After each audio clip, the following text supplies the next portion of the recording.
respectable, man. Oh man, you know what, dude? I love doing this show, man. I love this show because I get the interviews can nobody else get.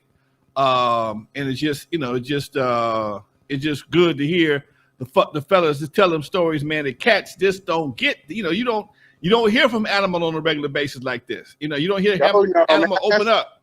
If it wasn't for Straight Outta Compton, you wouldn't even be talking to me, man. I'd be at home drawing, doing my fashion, my t-shirts, all that kind of stuff, man. I wouldn't even be talking to you. But you know what? I got to cut you off for 1 second. Hold on 1 second there.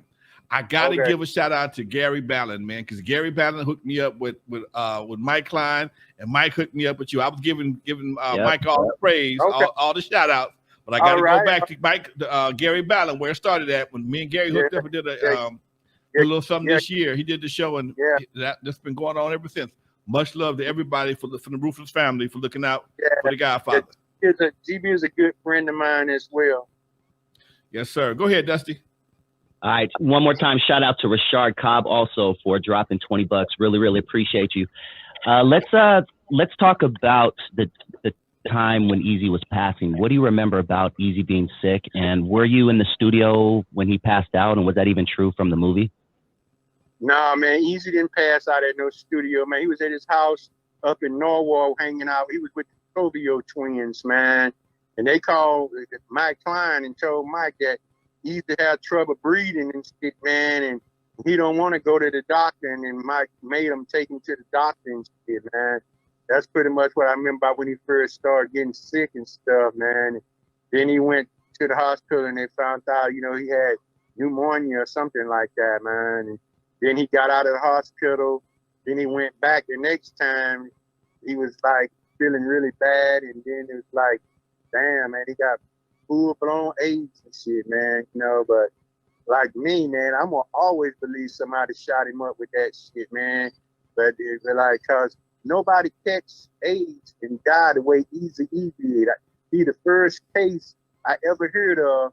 You find out you got AIDS one day and then in 2 weeks you dead, man. Yeah. And Eazy E was always healthy. He lost no weight. He looked like he would go to the gym. That's how he looked, all buff and shit, man. And he showed no signs of that. AIDS don't kill you like that. AIDS is like a disease that eats at you, eats and eats and eats. There ain't nothing of you left, and then you die, man. None of that kind of shit happened to Eazy, man. I believe somebody shot him up with that shit myself, man. If I was a detective, I would look for a doctor that was living in the valley, and now all of a sudden he's living in the mountains looking down on everybody. That's the type of motherfucker I'll be looking for, You know what I'm saying?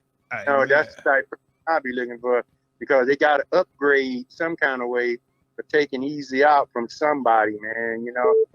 That's just my opinion, man, because, I done had a lot of friends die with AIDS, and I just saw them deteriorate into nothingness, man. And that did not happen to Eazy, man.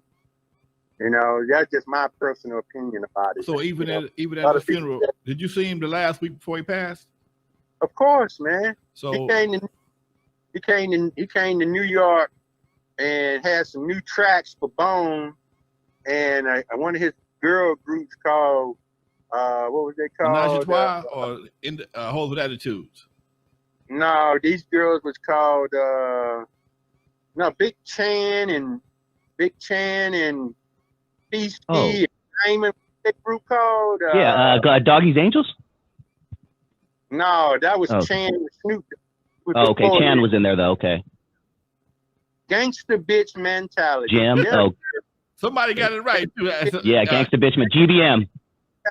Much love, Steve. Boy, you the serious cat. Hey, Snoop Row is no joke, man. They had tracks with them and all that kind of shit, man.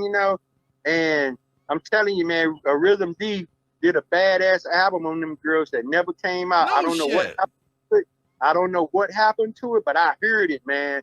That shit was badass, and somebody got it stashed away somewhere, man.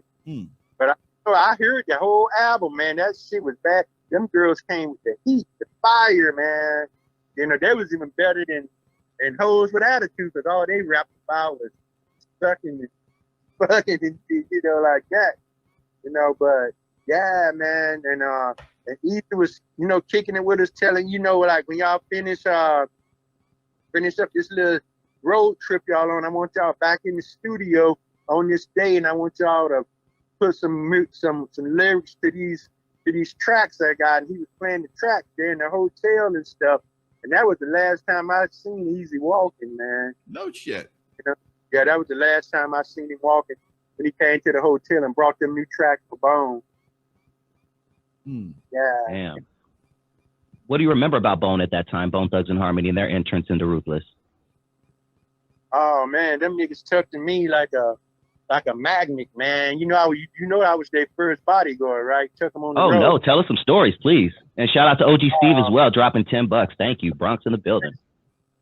Man, you know, like I was wrestling back in the day when Eazy discovered Bone. Actually, Mike Klein was paying for me to go to wrestling school. Oh shit! What? Like professional WWE, WCW type wrestling?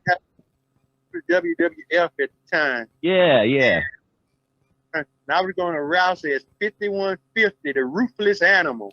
Like that would be my wrestling name. But MC Ren wanted me to wrestle as OG Big Homie. That's what Ren wanted me to do, man. Wow. I was taking it pretty seriously, man, you know. And then, you know, like the Bone guys start coming to the studio. Then I would go outside and hang with them, start smoking with them a little bit. And they just, you know, they took a liking to me for some reason, man. I don't know why, man. It's just my aura or whatever you want to call it. Then, you know, each put them a tour together. And they said, which one of my bodyguards that you want to go out with you? And every last one of them said, we want Animal to go with us, like that. Right?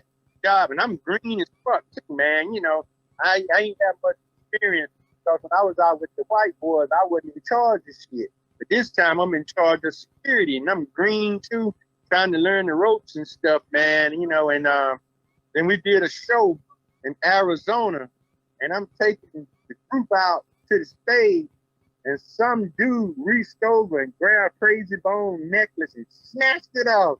And Crazy jumped over the fence going at that nigga, man. I had to catch him, dog. I had to catch Crazy and bring him back. That nigga got my necklace, man. I like, he's gone now, man. You just had to let it go, man. So then, man, the crowd was so crazy, out of control. So I had to call Eazy, man, and say, look, man, these guys is more famous than you think, because I cannot bodyguard these guys by myself. That was my next question. You got to send me some more help. So he was out there, man, to roll with them on their first little tour, man. And it was crazy, man. I'm telling you, man. I'm talking about, it was motherfuckers would follow us almost to the next state, man.